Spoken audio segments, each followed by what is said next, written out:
नमस्कार दोस्तों, एस्ट्रोबिलीफ एस्ट्रोलॉजी में आपका स्वागत है। मैं विवेक दुबे। दोस्तों, आज हम बात करेंगे तुला लग्न की कुंडली में राहु का गोचर कैसा प्रभाव देगा, इसके बारे में हम बात करेंगे।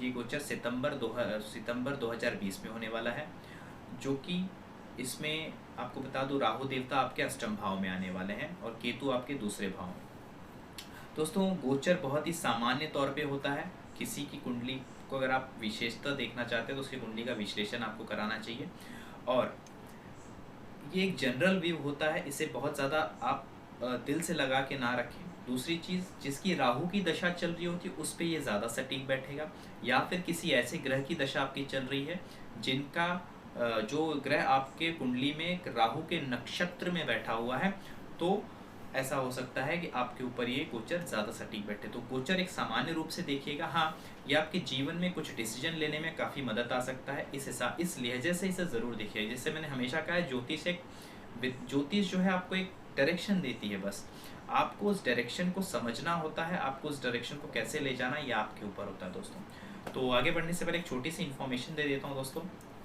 अगर आप मेरे इंस्टाग्राम पे विजिट नहीं किए तो मेरे इंस्टाग्राम प्रोफाइल पे ज़रूर विजिट कीजिएगा। लिंक मैंने डिस्क्रिप्शन में दे रखी है। आपको काफ़ी बेहद पसंद आएगा। काफ़ी नॉलेजेबल एस्ट्रोलॉजी से रिलेटेड पोस्ट मैं वहाँ पे शेयर करता हूँ, तो एक बार ज़रूर मेरा आपसे गुंजारिश है कि ज़रूर विजिट कीजिएगा उस पर।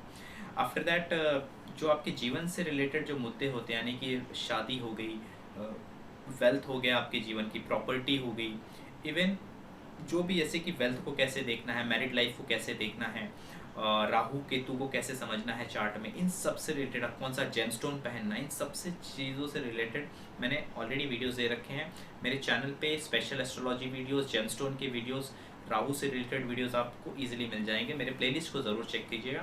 तो दोस्तों, टॉपिक पे आता हूँ।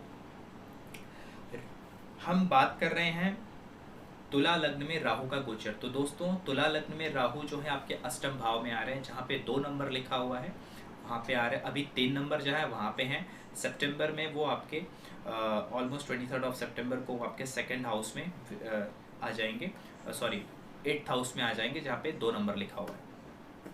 तो क्या देंगे दोस्तों, सबसे पहले भाव की बात करते हैं। 8वां भाव जो होता है वो जीवन के अड़चनों को दर्शाता है, यानी रुकावटों को दर्शाता है। सडन जीवन में जितने भी हादसे या फिर मिसफॉर्च्यून जो सडनली आती है उनको दर्शाता है। जो पैसा आपका नहीं है, जो धन आपके कर्म का नहीं है, वो आपके पास कैसे आएगा उसको दर्शाता है। छुपी हुई चीज़ों को दर्शाता है, छुपे हुए संबंधों को दर्शाता है। इन सारी चीज़ों को 8वां भाव दर्शाता है। अब राहु का ट्रांजिट हो रहा है 8वें भाव में। तो दोस्तों, जैसे कि मैंने कहा, आपको पता है त्रिक भाव में से 8वां भाव एक त्रिक भाव है, तो बहुत अच्छे रिजल्ट्स नहीं होते। लेकिन हाँ, राहु का शुक्र के लग्न से विशेष कोई ज़्यादा एक बोलते हैं ना, शत्रुवत नज़रिया ना होने की वजह से, और जो साइन है वो टॉरस साइन है, यानी कि पृथ्वी तत्व साइन है। राहु जो है पृथ्वी तत्व साइन में काफ़ी शांत होता है। शांत इन द सेंस, एक फाइनेंस के लिए मैं कहूँ या फिर भौतिक जगत के लिए वो अच्छा होता है। और टॉरस तो एक भौतिक साइन भी है, यानी कि राजसिक साइन भी मानी जाती है, जो कि पैसे को, वेल्थ को दर्शाती है। हालांकि आपके 8th हाउस में है। यहाँ पे अगर राहु आएंगे तो क्या करेंगे? देखिए दोस्तों, यहाँ पे जैसे राहु का आना, और अगर साइन पहले हम अगर 8th हाउस के हिसाब से देखें तो जीवन में अचानक कुछ उतार चढ़ाव की मैं कहूँगा संभावनाएं ज़्यादा रहेंगी। ऐसे इंसिडेंट्स जिस पे आपके कंट्रोल ना हो, ऐसे इंसिडेंट का आपको सामना करना पड़ सकता है। उसके लिए थोड़ा सा अपने आप को प्रोटेक्टिव मोड पे रखें, हमेशा कोई ज़्यादा बड़ा रिस्क ना लें। और जहाँ पे कहते हैं ना कि protection is better than cure, यानी कि जैसे कि हेल्थ वगैरह की इशू है तो वहाँ पे आपको सावधान रहना चाहिए, या फिर फैमिली से रिलेटेड कोई भी ऐसी चीज़ आपके जीवन में ऐसी घटना ना हो, उसके लिए मैं कह रहा हूँ।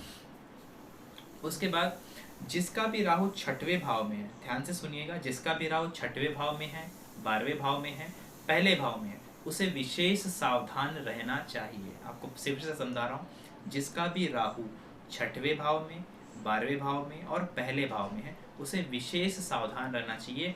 अपने हेल्थ को लेके, अपने शरीर को लेके, अपने इमेज को लेके। अगर मैं लग्न की बात कर रहा हूँ, यहाँ पे आपका इमेज भी आता है, यानी कि इस पर कोई लांछन, यानी कि कहीं ना कहीं आपके स्टेटस को गिराना या फिर आपको बदनामी करना, ऐसा कुछ भी हो सकता है।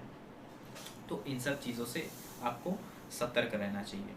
8वें भाव में ये सारी चीज़ें आती हैं। दूसरी चीज़ में अगर साइन के हिसाब से देखो तो एक स्थिर साइन है, और जैसे मैंने कहा राजसिक साइन है। तो ये आपके पैसे को कहीं ना कहीं अफेक्ट करेगी, यानी कि आपके वेल्थ को अफेक्ट करेगी। आपका पैसा जो है वो कहाँ खर्च हो रहा है, कैसे हो रहा है, कहाँ पे लगाना है, उसकी बहुत बारीकी से निर्णय करने के बाद ही कोई इन्वेस्टमेंट करें। कुछ भी आप कर रहे हैं, इन्वेस्टमेंट कर रहे हैं या फिर कोई चीज़ खरीद रहे हैं, तो मैं कहूँगा विशेष आवश्यकता आपको लगे तो ही उस चीज़ पे इन्वेस्ट कीजिए। तो ये आपको ध्यान देना, यानी कि जो राजसिक यानी कि जो भी रिलेटेड टू वेल्थ है वहाँ पे आपको आपका जो निर्णय है वो बहुत आपके लिए मैटर करेगा इस वक्त। ये हो गया साइन वाइज। अब जैसे बात करें कि राहु की जो पंचम दृष्टि पड़ रही है वो पड़ रही है 12वें भाव पे। राहु की पंचम दृष्टि वो 12वें भाव पे पड़ रही है। 8वें में बैठे राहु आपके 12वें भाव को दृष्टि दे रहे हैं, तो 12वें भाव 8वें और 12वें का संबंध यहाँ पे बन रहा है। तो कुछ अचानक नुकसान का भी हो संबंध बन सकता है, यानी कुछ अचानक नुकसान हो सकता है। और जो लोग विदेशों में हैं उन्हें ज़्यादा मैं कहूँगा कि उन्हें स्वास्थ्य संबंधी हो गया या फिर खर्च यानी कि वेल्थ संबंधी, इससे इस वक्त ये जो टाइम पीरियड है आपको इसमें काफ़ी संभाल के और काफ़ी प्रोटेक्टिव मोड में काम करना, चाहे वो वेल्थ हो आपकी हेल्थ हो, इन दोनों को लेके काफ़ी सतर्क रहना है। जो लोग ड्राइविंग करते हैं या फिर बहुत एक्सीडेंटल जोन्स में रहते हैं जहाँ पे दुर्घटनाएं की संभावनाएं ज़्यादा हैं, ऐसे जोन्स में आपको बहुत संभाल के रहना चाहिए, क्योंकि अष्टम में राहु है जैसे मैंने बताया, तो थोड़ा सा ये चीज़ों को अचानक ट्रिगर करता है ये, तो उसके लिए ध्यान दें। हालांकि जो लोग रिसर्च सेगमेंट में हैं, या फिर मैं कहूँगा कि कुछ भी ऐसी चीज़ जहाँ पे खोज या फिर इंट्यूशन ऑफ माइंड की, एक इंट्यूशन नहीं बोलते ना, एक सिक्स सेंस जो बोलते हैं ना, आपका बहुत अच्छा सिक्स सेंस है, उसकी जहाँ पे एक ज़रूरत पड़ती है ऐसे किसी काम में हो, तो वहाँ के लिए, और वो काम अगर पैसे से रिलेटेड है तो बहुत अच्छा है, रिलेशन के रिलेटेड नहीं। आगे अगर बात करें राहु की 7वीं दृष्टि, जैसे कि राहु 7वें देखेंगे तो केतु जो है आपके दूसरे भाव में ही बैठे हुए हैं। तो राहु अगर 8वें में आएंगे तो केतु जाहिर सी बात है दूसरे में जाएंगे आपके। तो दूसरे भाव में केतु का आना, जैसे बताऊं, कुजवत केतु कहा जाता है। अगेन वही मैं बात कहूँगा, वेल्थ और फैमिली, इन दोनों के लिए आपको वेल्थ यानी कि फैमिली से रिलेटेड कोई खर्च अचानक से आ जाना, ऐसा कुछ भी, यानी कि वित्तीय प्रॉब्लम यानी फाइनेंशियल प्रॉब्लम आपके जीवन में आ सकती है। तो भी जो भी खर्च करें उसे बहुत सोच समझ के, बहुत सलीके से करिएगा।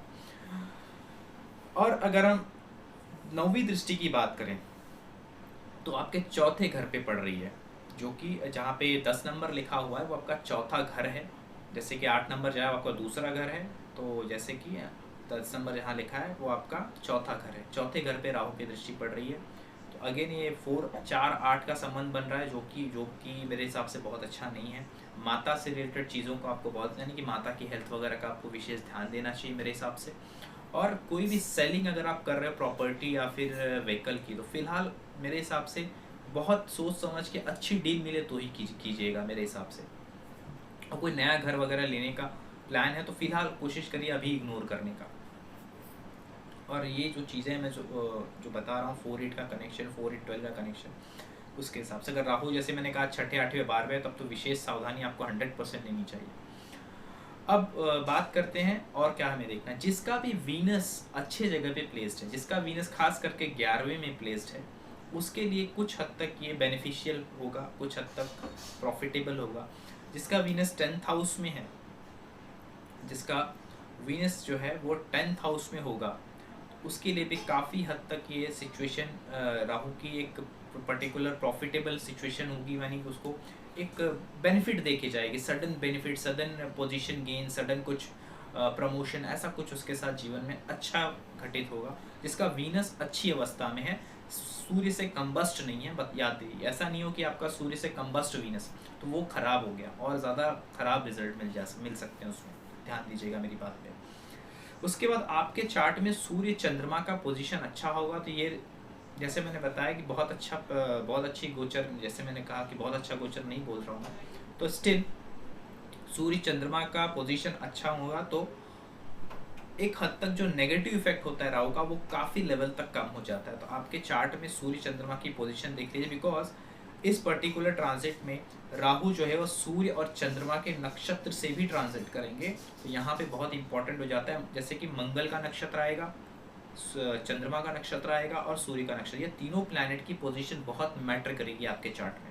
अगर इनकी पोजीशन बहुत ख़राब है या फिर ये ऑलरेडी राहु केतु के साथ बैठे हुए हैं, ऐसा कुछ कंडीशन है, या ये 6 या फिर 8-12 में बैठे हुए हैं ऑलरेडी, तो मैं कहूँगा ये सिचुएशन जो है आपको बहुत ज़्यादा संभाल के डील करनी पड़ेगी। डील करनी इन से, जैसे कि एग्जाम्पल के लिए आपको समझा दूँ, जैसे कि मैं ये कहना चाहता हूँ, आपके चार्ट में सूर्य जो है वो 11वें भाव का स्वामी है और चंद्रमा जो है 10वें भाव का स्वामी है। जहाँ पे 4 नंबर लिखा है वो आपका 10वां भाव है, जहाँ पे 5 नंबर लिखा है वो आपका 11वां भाव है। तो आपको बता दूं कि इन सब भाव के स्वामी यानी 10th और 11th के स्वामी, अगर ये स्वामी खराब है तो आपके जो मेरी प्रोफेशन लाइफ जो है और आपका जो जीवन में कि मुझे ये करना, मुझे ये मिल जाए, किसी चीज़ के लिए आप चेस कर रहे हो, वो चीज़ मिलनी मुश्किल हो जाएगी, यानी कि उसमें बहुत ऑब्स्टेकल्स आएंगे। करियर का प्रमोशन होने वाला होगा, उसमें रुकावट आ जाएगी, वो ऑब्स्टेकल में चला जाएगा। तो सूर्य चंद्रमा आपके चार्ट में अच्छे होंगे तो ये गोचर काफ़ी हद तक प्रोफेशन के लिए ठीक जाएगा।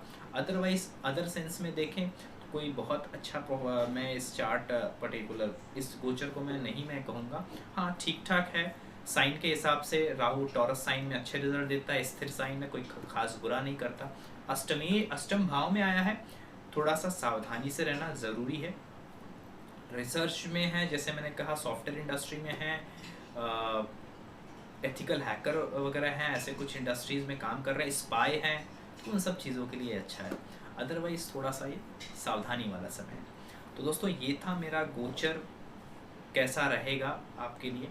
तो ऐसे ही कुछ नेक्स्ट और भी वीडियोस मैं अच्छे देता रहूँगा, तो इसी के साथ बने रहिए। अभी के लिए इतना ही। दोस्तों मिलते हैं फिर कभी। Thank you so much.